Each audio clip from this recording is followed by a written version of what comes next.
I want you to say why you wanted to be a black person and not a biracial person. The world sees my family as black. The world sees all racial people as black. In order for you to survive with credibility and expertise, you need to understand that the world sees you as black, so you must get used to that definition because it's going to be carried with you wherever you go. When people see other people, the first thing they see is color. Classified as non-white. Anybody who has color in his or her skin is born in a prison system called the system of white supremacy. Welcome to One Drop Elopes with me and Moses. I'm your host, Benita Offset. One Drop Elopes is my constructive response to demystify and replace white supremacy with a just system. Thank you for listening live or downloading this broadcast wherever you're at.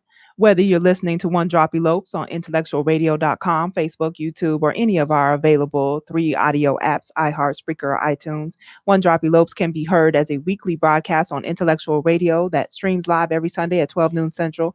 For unaware listeners, One Drop Elopes is not just an entertaining radio show. It's a model that on every show educates and equips our people to utilize their gifts in a constructive manner. Therefore, One Drop Elopes will showcase and be a collective archive of Black folk who are actively doing their part to pursue justice in a wide array of perspectives, discussions, and presentations. The chief sponsor of One Drop Elopes is Benita's Homemade Things. Email Benita at benitaosset@gmail.com to place an order for more information. Hello, how are you doing today, Sir Andre? I'm doing well. How you doing? So today, I have a special guest, Andre Brown, and he has written this awesome book. And so we got him in the studio today, and he's brought with him one of his friends, or how would I describe your friend? You know what? First of all, we're more like brothers. You know what I mean? Because we met in 1989 at Lindblom High School, and we connected, and we've been building ever since. But he's also the co-host of the Man Code podcast. Is him, myself, and Mr. Damani. So we use that platform to talk about a lot of different male issues and, have like honest conversation about it. Okay. So today we're going to have another honest conversation. Guaranteed. Okay. So great. So go ahead, Mr. Brown, introduce yourself to the people. I'm Andre Brown. I grew up on the south side of Chicago, the Inglewood area. I went to, I initially went to Catholic school. I went to St. Anselm. And from there, I transferred to public school. I went to Beasley, went on to Lindblom, where I met Nathan, Damani, and then on to SIU. And from SIU, I went and I got into the workforce, and I started doing a lot of traveling, And one thing that always, bothered me was the state that, our people are in, and, the quality of life that we have, as I, saw that as in compared to others. So I wanted to do my part. Initially through social services, through that process, and also like building curriculums and things like that to kind of, move our people forward. Okay. Yeah. All right. Would you like to introduce yourself to the people, please? Not really, but my name is Nathan Franklin. You gotta make love to that mic, Nathan. My apologies. My name is Nathan Franklin. Like Dre said, we went to Lindblom together, and we connected as friends, and we've just been hanging out. And a couple of months ago, he invited me to be a guest on his podcast, Man Code Coaching, and I did that one show, and I figured that was going to be it. And he was like, "No, you got to come back." Yeah. So we've just been doing it ever since. Okay. Guaranteed. Yeah. All right. So tell us a little bit more about your book and the podcast, or are there any other things that you would like to share with the people? You know what? I want to just kind of talk about the book, just starting out. Okay. One thing was the book started out as letters to my daughters. So I have a daughter that I'm 42 years older than, basically, and I have a 14-year-old, and their experience in our community is going to be much different than mine was. So I started writing the book, writing letters to them, so they would have like a certain level of empathy, for our community and to understand their journey and my journey a lot better, and to give them some insight. So that's kind of how it started. But through all of like my work, I used to tell these stories, and I'd like tell these stories to like young people, and I'll say it like in interviews, and they'll be like, that's amazing. You need to write a book. So that's kind of how it started. And my last stop, I was at the juvenile detention center, and I worked overnights. And every time I would come like on a pod, and this has a lot to do with like some of the philosophy within the book. They say, Brown, come talk to him, man. Come tell him that story. I say, which one? They said, tell him the story about the rats and the mice. And that's like a story that's in the book, and it kind of deals with wisdom, because our people, our young people don't really want to hear anything we have to say. And that's a story that I tell in the book where, uh,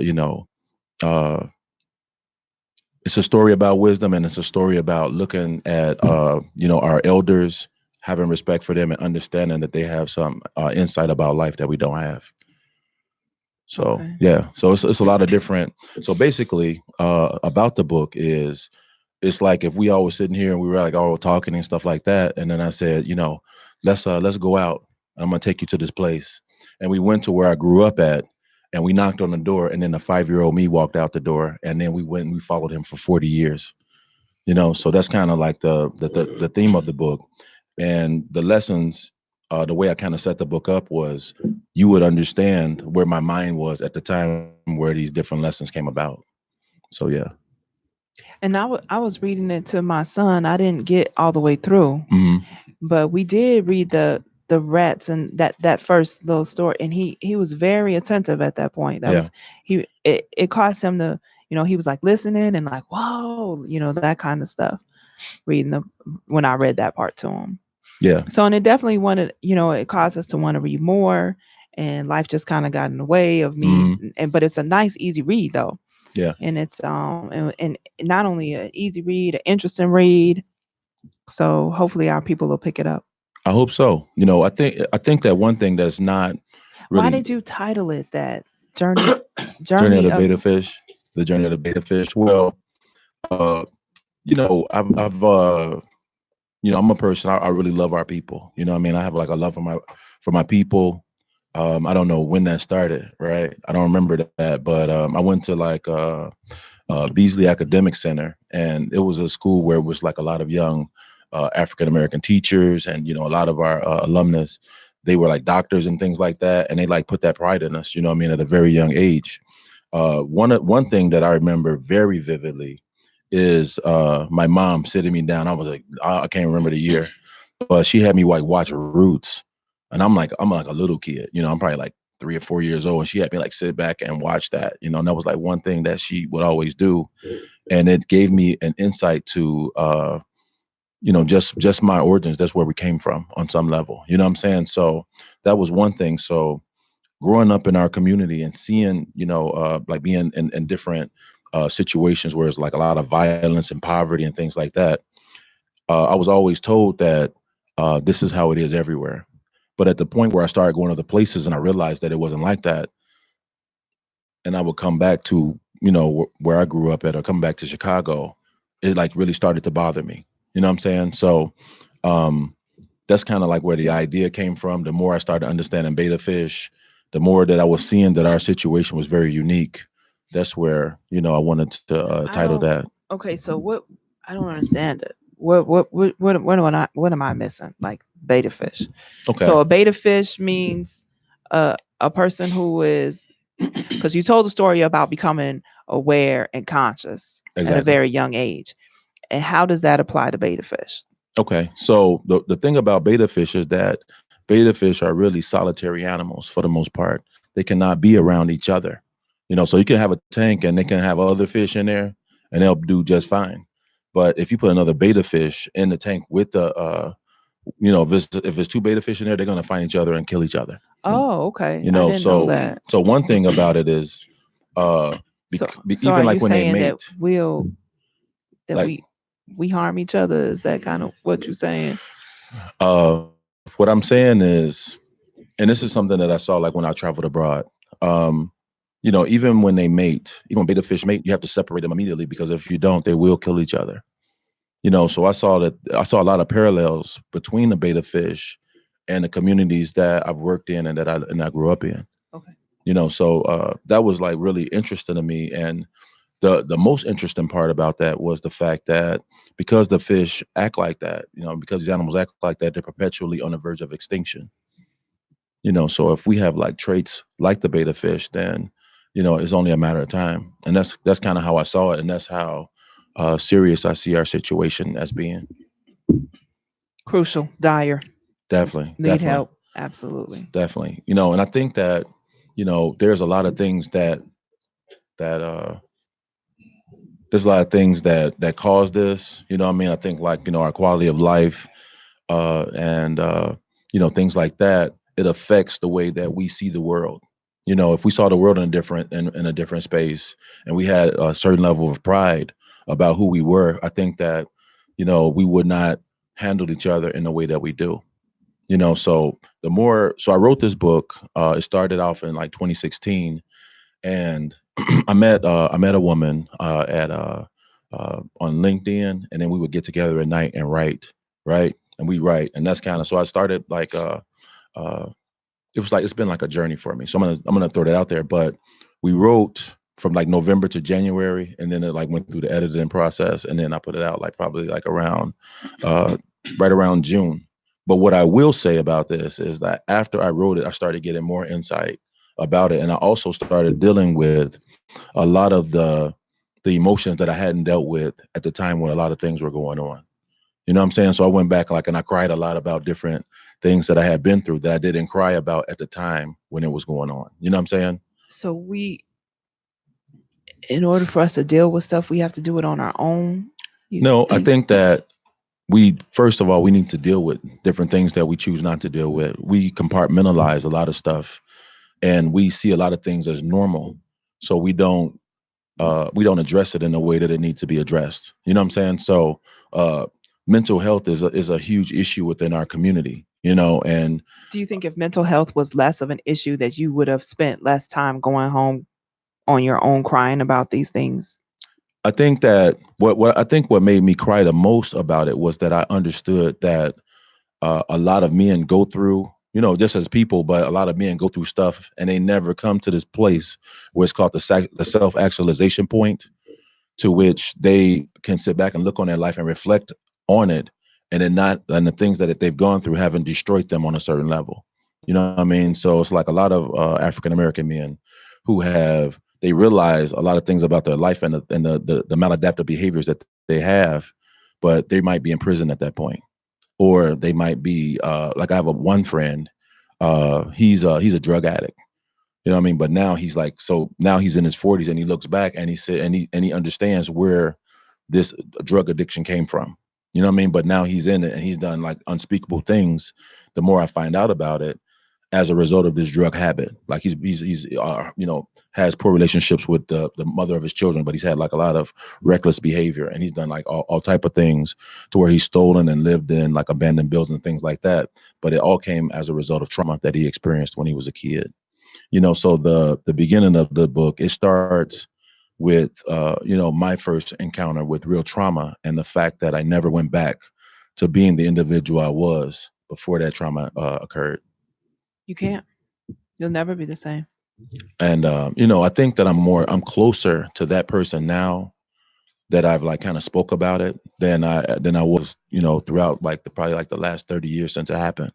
But I'm not the same person that I was before it happened.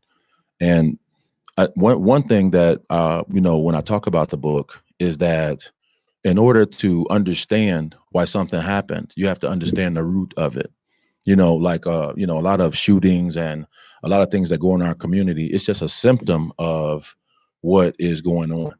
And then when I talk about that, I talk about the fact that a person can always like have a runny nose, and it can always be like coughing and things like that. You can continue to give them cough medicine and different medicine to deal with colds, but then they can go to the doctor and have like an allergy test and find out like, oh, you're doing this because you have a cat. So you've been treating something in the wrong manner because you didn't understand exactly what it was. And I think that in our community, we really don't understand what it is. So we're treating the symptoms of what's going on. Okay, so where do we start? Like, um, how do we treat or what are no, let me rewind. I have another question in my mind. Okay. What is your plan with this book? Like, what do you want or what are your goals or dreams with this book and our people? Well, one of the biggest things is that I want to put all of our painful conversations on the table, and I want for us to start having conversations about them. You know, one of the things that I've experienced, and a lot of men that have reached out to me, they talk about the fact that um, when they try to say certain things, people just talk over them, or people tell them how to feel. About whatever situation it is, and say, "Oh no, you should feel this way. This is how it is. So this is what you should think."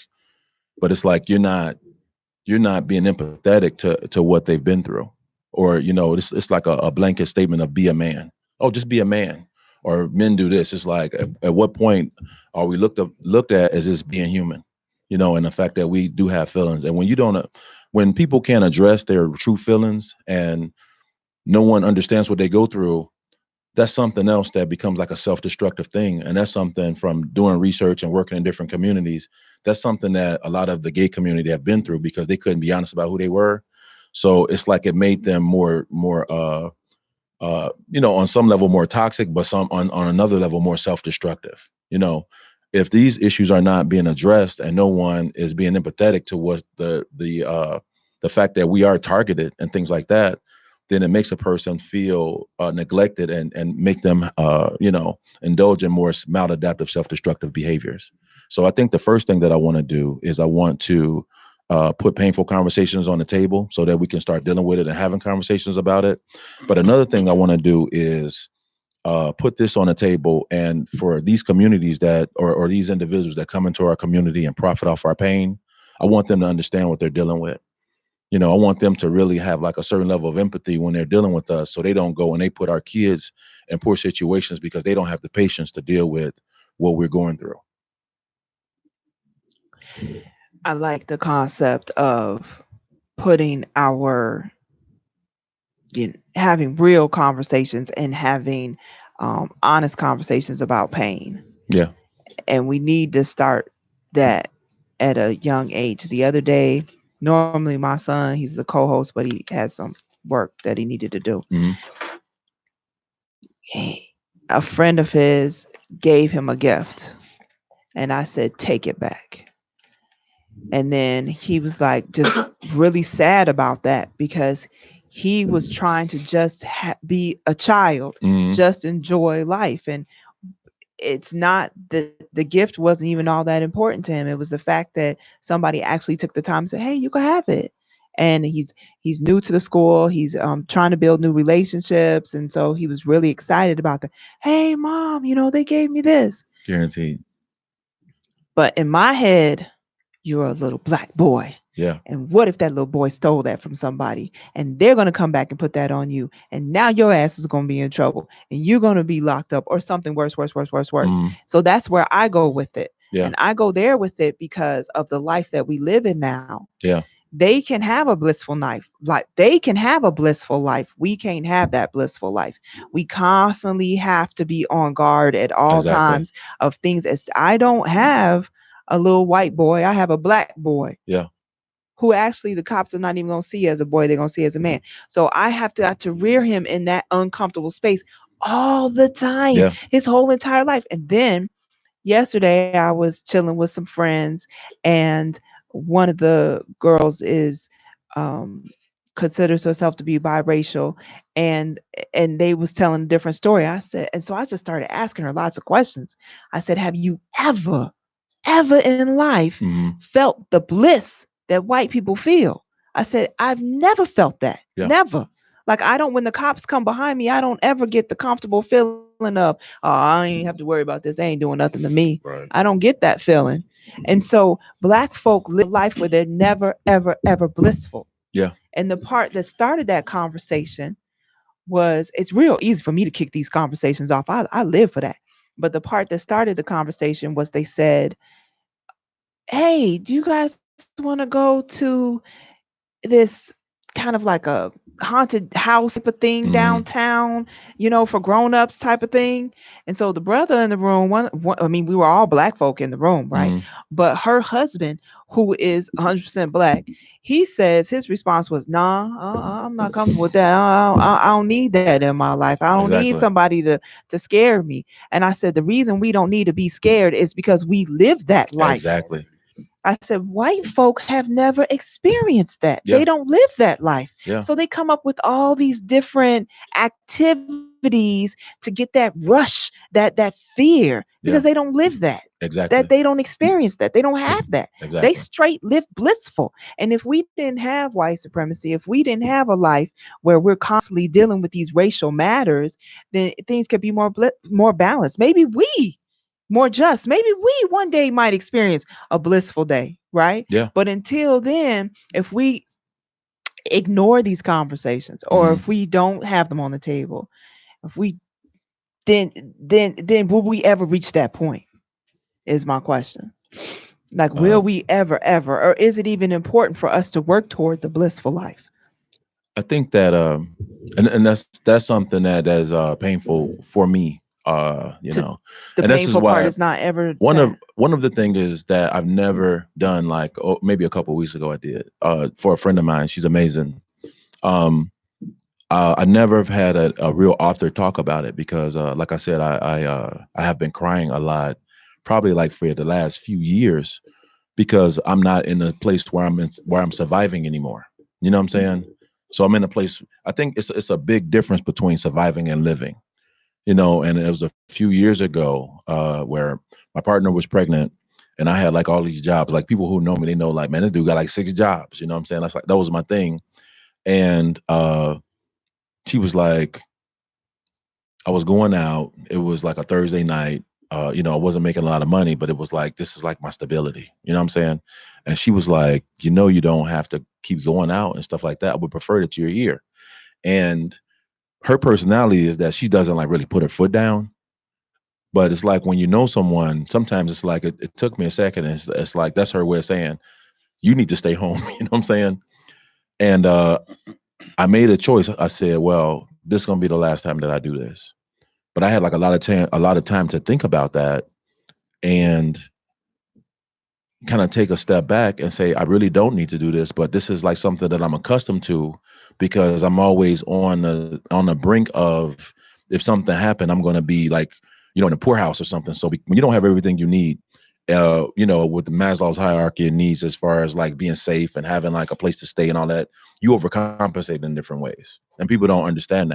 Um, as far as like having a blissful life, I think that it's something that's very important to understand about our situation. And one of those things to understand is that we consider ourselves to be African Americans, but really we have two sets of ancestors.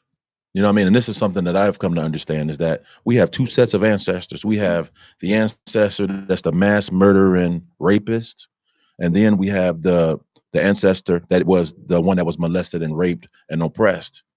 And those two individuals or those two groups had babies, and we are the product of that marriage or the product of that union, right? So it's in our nature, so in law enforcement or in psychology or whatever, if a rapist or a serial killer had a child and that child had a certain behavior, you wouldn't be surprised because that's where that kid came from. But you got to think you have a whole race of people that have gone through this process, and this process is a chaotic process that we have been brought into by not by our own means, right? So So we understand why, right? so that is our circumstance. So all we understand is chaos because we were born in that fire. You understand what I'm saying? And because we were born in that fire, we perpetuate the negativity that comes through it because we have also been ostracized and subjugated in a certain manner. You know what I'm saying? So when you talk about, having this blissful life and things like that, I think that that's something that we strive for. But there are also, like you said, like white supremacy on one hand, but then it's another thing about self-hatred and us just not working together on a certain level that makes it very hard for us to do that. You know what I'm saying? And also the fact that we overcompensate because we don't have everything that we need on another level. So I know people that work themselves absolutely to death in order to prove or well, in one sense, they're running away from poverty. That's their way of doing it. But on another sense, they have this idea of what they're supposed to have and how life is supposed to be, and they're killing themselves in order to have it. You know what I'm saying? So I don't think having, and this is the space where I'm in And now. we don't only kill ourselves to have what we think we're supposed to have Mhm. through the money aspect. Yeah, It's also through materialism, exactly. like wearing certain clothes I'm gonna or have all the Jordans. You know what I mean? I'm gonna have all the Jordans, and people are gonna know that I've made it. smelling a certain way, like Yeah. we spending a lot of Or, money or on. getting cars and stuff like that. That's out of our price. You know what I mean? Like where we're a slave to our material things. And this is what we believe that we're supposed to have, because we're chasing to have something that is very normal for other people to have. You know what I'm saying? And I think that that's another issue. So when you talk about a blissful life in a book, I'm talking about our quality of life is not to the standard of other people, because we start off so far behind. And then there's this self-hatred thing that we're also dealing with as well. That reminds me of Booker T. Washington. I've Mhm. probably mentioned this on the show before. Uh-huh. But when and Up From Slavery, in the beginning of the book, he's talking about um everybody, when slavery ended, they didn't know how to read. They want to learn how to read. Mhm. And so they would create all these schools, and it would be something simple. But anyway, they created this one school, and on his first day of school, he gets there and everybody has a hat, but he doesn't have a hat. Mhm. So he comes home and he asks his mother for a hat. And she says, "I'll make you one, but I'm not about to go into debt over a hat." Yeah. Because everybody else, they're no longer slave. They go straight to these stores and they end up literally going into debt trying to purchase what they feel like they're supposed to have because everybody else has it. But his mother was smart enough to say, "No, I'll make you one." Exactly. And so what I'm hearing you say is, why don't we utilize what we have to get what we need, Yeah. instead of going after things that, they've had centuries of opportunities that we haven't had to get where they're at. Exactly. I hear you. And that's something that I definitely think it affects our quality of life, because we're not really living. We're just, and also we don't understand money on a certain level where we'll just work and do overtime and things like that. When you could start your own business We on could the start side. your own business, and that's a whole nother issue about the fact that we don't even support each other's businesses. And the fact that our kids can't have jobs because we don't support each other's businesses and create businesses within our neighborhoods. But other people from other parts, they can create businesses in their neighborhoods and it's going to get supported. But then they can come and support. They can come and have businesses in our neighborhoods, and their kids and stuff like that can come and work. It's another issue. I had to argue that I'm calling it an argument because, I mean, not, it shouldn't be an argument, but it was a huge debate between this brother on Facebook, and it just kept going back and forth about Serena Williams. She is woke. She is helping our community. She's standing for justice. She's making statements for us. I said, "Look, brother, I don't care how many times she stands up and uses her mouth to say how much she loves Black people. That's not helping us." I said, with her income, she should be creating jobs for Black folk. I said, "What Black people has she hired?" I said, "I watched the whole documentary, and she's got an Asian assistant, a white assistant. Her sparring partner is a white man. I mean, who is she putting money in the pocket for?" Exactly. And the reason that this whole conversation started was because she was saying things like, "How could you do this to me? It's only because I'm a woman." No, it's not because you're a woman. It's because you Black. And so the argument just kept going back and forth and back and forth. He's like, "But she built schools in Africa." Hallelujah. Thank you for helping the children with the school in Africa. But are you giving these children jobs? Are you giving them money? Are you giving them water? Are you really giving them what they need? And so if Black folk aren't putting money in other Black folk hand, Yeah. and one of the arguments I said, if Mexicans are hiring Mexicans and Asians are hiring Asians and white folk are hiring white folk, who and Black folk are hiring anybody else on earth but other Black people? Exactly. Who's hiring a Black person? Exactly. Where are Black people working? Where are we getting our jobs from? Exactly. You know what I mean? And that's you And know I what? think to really, really be a true activist, it's not about marching in the street. It's about, this is my opinion. I'm just gonna share. To be a true activist, it's about where are you putting your money. Exactly. And that's, you know what? That's an issue that we've talked about on the podcast about, even recently, with the scenario that happened that I'm not gonna say it on live, but about going and this is the issue. This is the issue. There is, no matter how much we want to fight it, we have been taught to not do business with our own people. We've been taught it. So right now we're sitting here, we fight against our instinct that have been put in us to go and do business with our people. We have to fight something within ourselves. You know, there was an election, and I talk about this in the book, where a lot of Chicagoans, African Americans, voted for Chewy. They were like black people that ran in that election. You know what I mean? When Floyd Mayweather fought, people wanted Conor McGregor to beat him, and I said, why? They said, because Floyd Mayweather is too cocky. And I said, or when he fought Pacquiao and everybody wanted Pacquiao to win. We are the only race of people that's like that. We the only race of people that's like that, where we don't support each other. And we have this underlying level of hatred. And this, even with the situation with LeBron James and Steph Curry, we want, and I think this is coming from the black breaking the buck syndrome. We want strong black men to be broken down. You know what I mean? We want for them to be put in their place. And I think it's something that's in our DNA, that's in our nature. And that's what this journey of the beta fish is. The journey of the beta fish is the fact that I grew up in this situation. These are the people that's around me, right? And it's for me to come in and be taught one way, right? And I've always been a question to it, but I think as I've gotten older, and I was desensitized about it for a long time. I was desensitized about the murders. It was just something that happened. I was desensitized about all of the violence that I went through, right? And that all of my friends went through.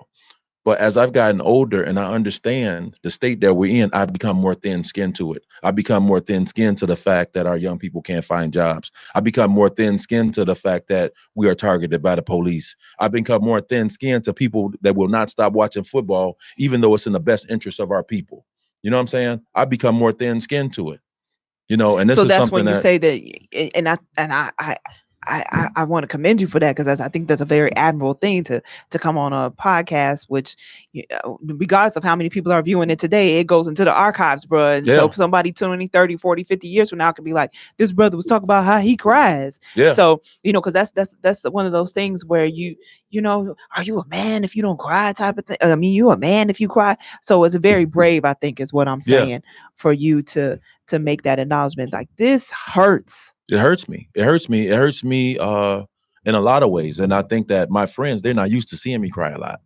I tell them, I say, man, I cry a lot. They be like, all right, Doug, you know what I mean? Well, you know what? I understand Nathan where you come from. Go ahead, my brother. Go ahead. Sorry. I understand where he comes from with that, but my thing is, and I feel actually like you, where you said, we look down at each other, like he said he cried about whatever the case may be.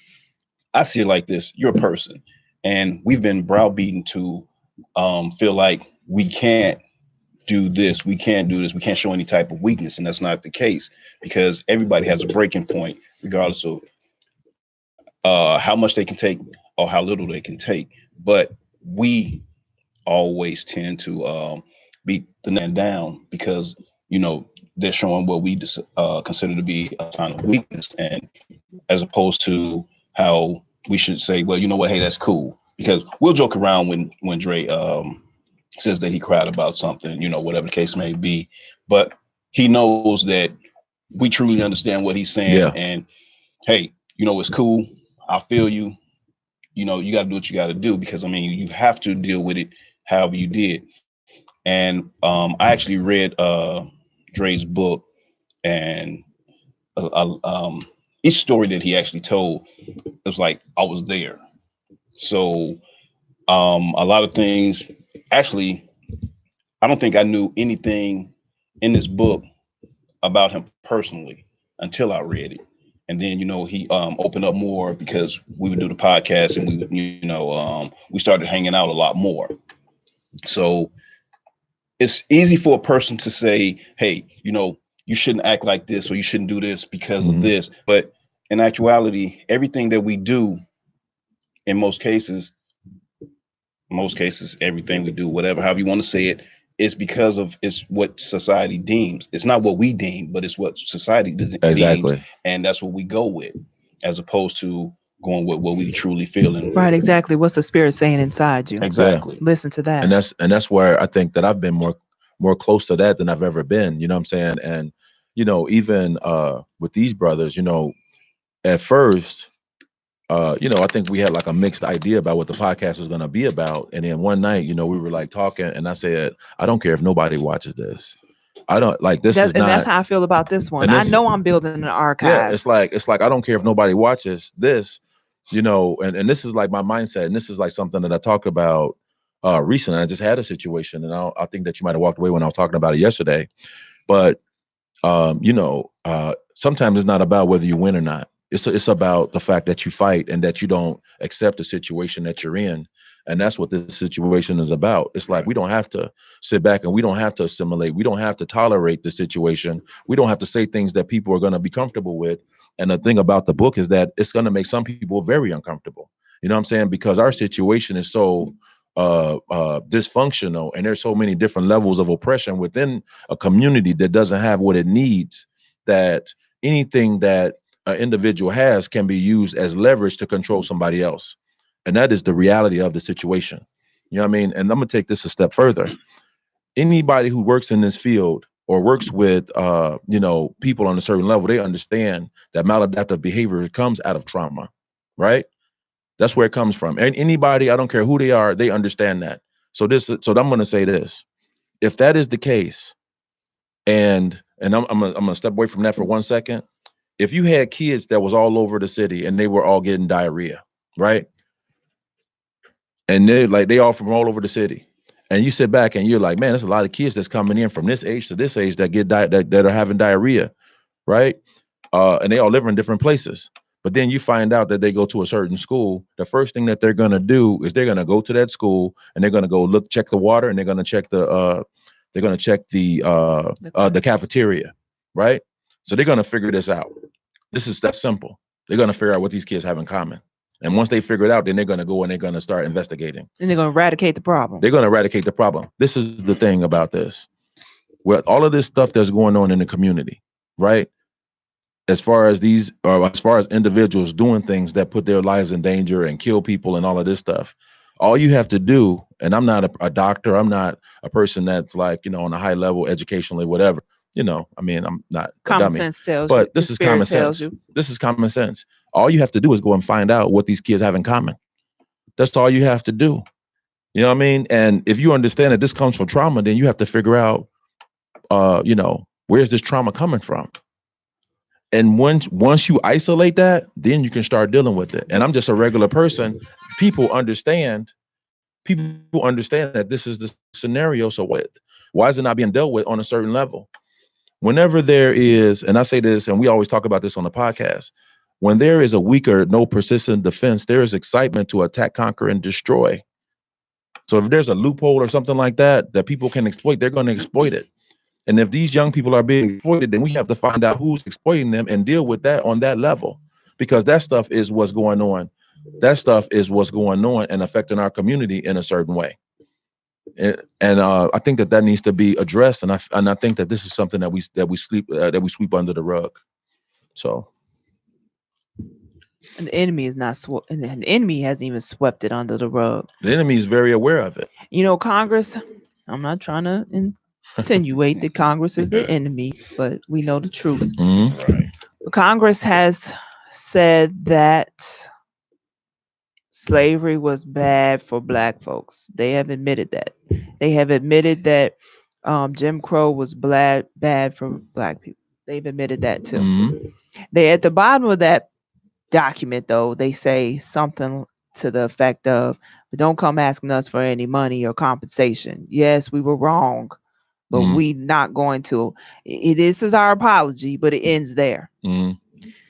So they're well aware of all and then they list repeatedly, lists just like pages. Maybe one day I'll read it on the broadcast, but right. It's a list of all the things that they're well aware of that have happened to us because of it. So it's documented, it's obvious. Right.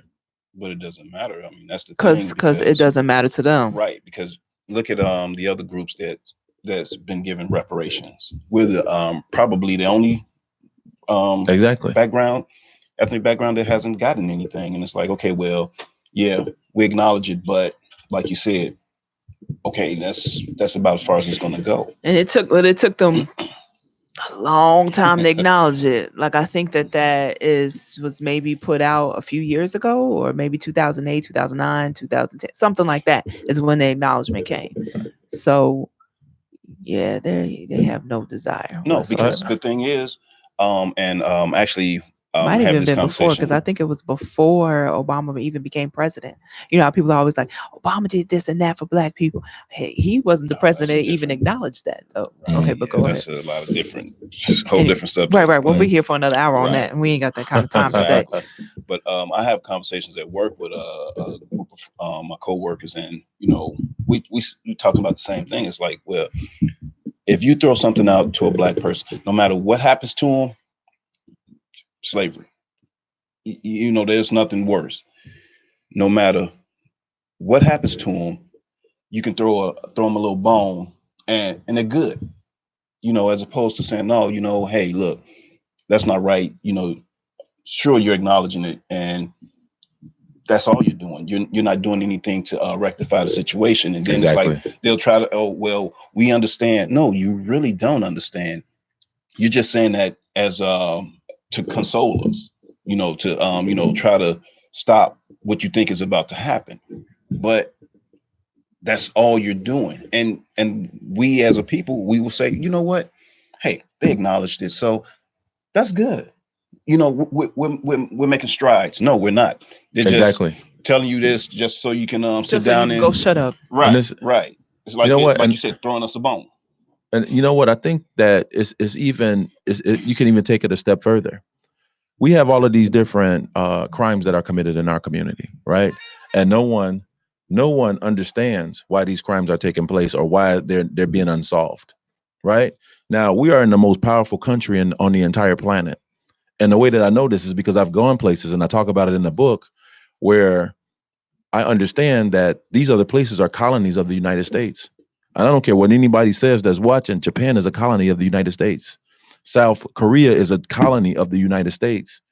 A place becomes a colony of a place when your military is standing right next to them. Our military's here. That you can go and pay mortgage at a place, but somebody come there with guns. Guess whose house it is? Right, you know, right. like, yeah, we about to eat some steak. Like, no, I'm about to eat some steak. You about to eat peanut butter and jelly. That's how it You is. call that eminent domain. Yeah. So it's like, so so they're basically a colony, just like Puerto Rico is a colony. They have like governments in place like that, but America runs that land because our colony. And if you don't believe me, I wanted you to tell me what military is on our land anywhere. The United States is the big gun for the whole entire world. It is, and that's what people don't understand. So if you are a place that is standing, and I was having this conversation on Friday with this one brother over at Northeastern. I said, have you ever thought about the fact of why we went and we bought Alaska? You know why we bought it? Because now we're standing right next to Russia and we're staring you right in the face. Strategic I dare you. positioning. We're standing right next to North Korea. We're standing right beside you. We're standing right beside Russia. We're standing right beside North Korea. And when you have this understanding just about simple things, this is not something that's going to be complex, what I'm about to say. When you understand that most crime is an opportunistic thing, right? So if you take away the opportunity, then the crime will not take place. And the United States knows how to take away opportunity. They're great at it, right? Right. You think you're big and Or bad, I'm going to the other come. thing about crime too is convenience. Yeah, it's convenient. So like it's an opportunistic thing. It's convenient. But when you understand, shut that down. When you understand that it's an opportunistic thing, that means that you can stop it. That means that you can stop it from happening, right? So can you set back up, bro? So the fact that the things that are going on in our community is happening and no one is able to solve it, I want you to think about this. I want you to think about the fact that some people without resources will go and kill someone and then go to their grandmother's house, right? And hide. They don't have nowhere to go. They don't have any How money do you go to your life? or anything like that. Go back to life. But the United States they were able to go to a whole nother country and found an individual who had resources and find him hidden, dug in a hole in the ground. I want you to wrap your mind around that. Someone who lives on a block in the country where there's cameras everywhere, they can't find them, but they can find someone hidden in another country, dug in a hole in the ground. Exactly. So my question to you is this: if they do have the power to just let's go live, if they do have the power to deal with this, then why wouldn't they deal with it? That's my question. Mm. Why would they not deal with it if they have the power to deal with it? And let me ask you this: why would they flood the community with guns and just make a law where everyone can have a gun? Because guess what? Who's going to kill who first? The people who have everything they need, or the poor people who don't have everything they need? Who's gonna get killed first? Who's more likely to use a gun? A rich man in Beverly Hills or a poor person on Roosevelt and Damon, or Roosevelt and Kedzie? So, my warrior, Andre, let me let you know that we only have about 5 minutes left. Oh I wow. want to be able to get out of here on time, Mm, and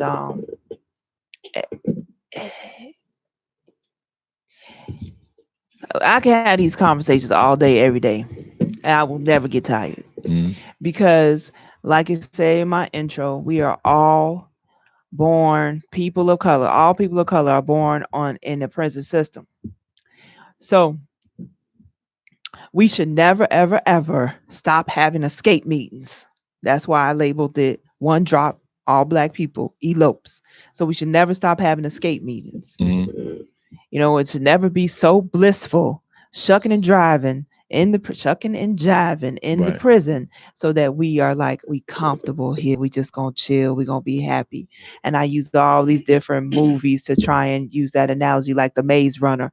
I don't know if you ever saw the Maze Runner, but they locked in this little cave, and they instantly it did take them no time to realize this is a wall. We are Mm. trapped here. And they were children. They only like 13, I 14, saw a little 15, bit of it. 16. Yeah.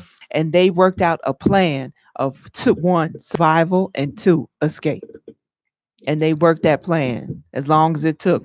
Every day they worked the plan and worked the plan. Or just like Shawshank Redemption, every day he worked the plan. He dug that hole with the spoon for 20 years. But Mm. he's like, I'm getting up out of here. I don't belong here. That's right. And so, what is from the two of you all? I want you all to, lay on the table your perspective. What do we as Black folk have to do? What do we have to do?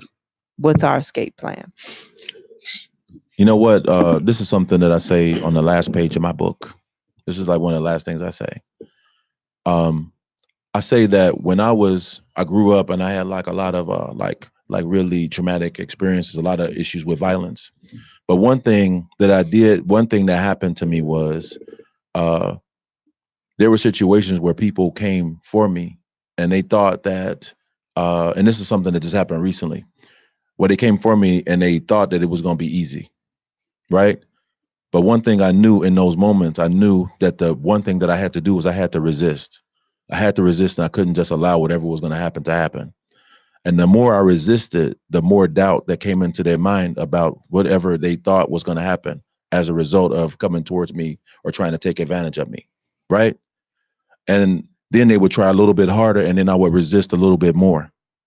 And at some point, they started looking for a way out of that situation. And at the moment that that doubt had overtaken them, that's the moment that I was able to have my way with them. That's one of the last things I say. And one thing that I say is the first thing that we have to do is we have to resist as a people. We have to We gotta resist be like that Star Wars character. We just constantly resisting. yeah, Be the resistance. we have to resist the desire to assimilate. We have to resist the desire and fight our inner self to not support each other's businesses and to do harm to each other, right? We have to start supporting each other's businesses and stop supporting the businesses of people who don't work in our best interests, right?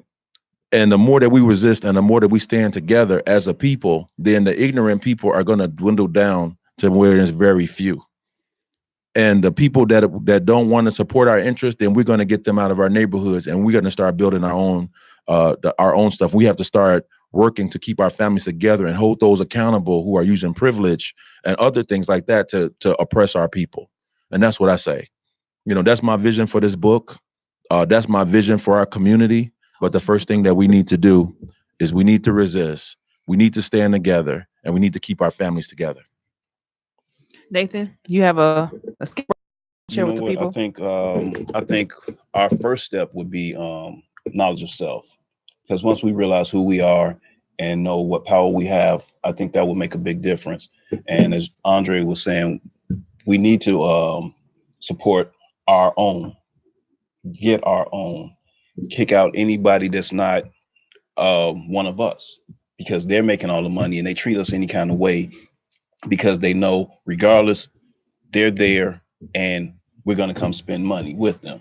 So knowledge of self, getting our own, stop talking down about ourselves to each other and about each other. And I think, once we do that, we should be okay. All right, my brother. Thank you so much. All right, y'all. Y'all can get the book on Amazon. I bought 2 different copies. He got one in color pictures and one black and white, but this same book. Awesome book. Thank you so much, brother, for coming in. Thank Thanks, you. Earl, for being on We're point also with on us. Kindle too. Oh, and Kindle. Yeah, And you get a Kindle version.